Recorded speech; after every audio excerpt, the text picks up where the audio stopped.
আজকে বিশাল একটা সাপ পাওয়া গেছে। সাপটা আজকে উদ্ধার করা হইবে। এই যে এখানে আছে, ওই যে ভিতরে একটা সাপ দেখা যাচ্ছে, ওই যে দেখি আমরা সাপটাকে উদ্ধার করতে পারি কিনা।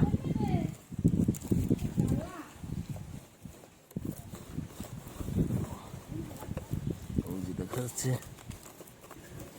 ওই